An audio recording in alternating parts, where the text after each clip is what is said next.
This is the 2015 Volkswagen Golf GTI, the next installment in Volkswagen's renowned GTI series. Now, I do want to mention right away that this is the first year that the 5-door hot hatch will be produced in Mexico.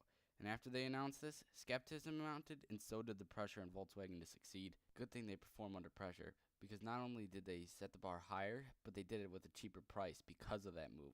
Now, it starts at $24,995, even if it's cheaper. The car still successfully combines the best of being a sports car and an everyday life car, without the compromise of quality or beauty. And yes, we are putting cheaper in air quotes because it is still at the more expensive range of these types of vehicles.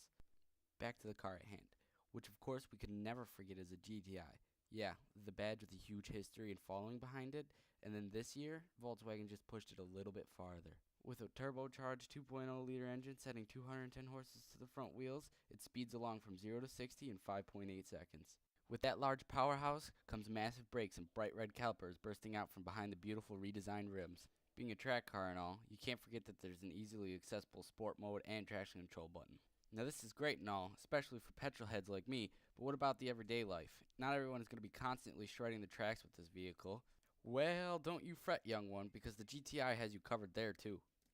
The leather seats are formed, comfy, and heated. There's the usual spotty hands-free controls and commands. A rear-view camera so you can avoid ruining your brand new car. Also, being a front-wheel drive car and all, that means a lot of room's freed up in the rear, so you can actually fit people in the back seats and stuff in the trunk, or vice versa.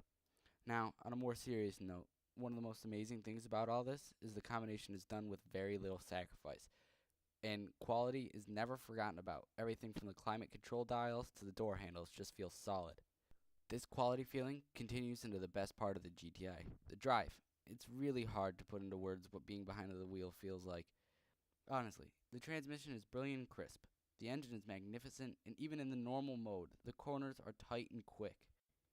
The steering is superbly responsive, and so is the throttle. And around town, the suspension is soft enough that traveling around western New York won't give you lower back problems. Seriously, this is just a fantastic car, and I've always heard that you don't understand until you get behind the wheel, and trust me, this is 100% true. If you are in the market for this type of vehicle, please, test drive this car before you make a decision. This car is properly brilliant. Oh, and if you don't believe me, look up Car and Driver or Motor Trend's reviews, because they'd agree.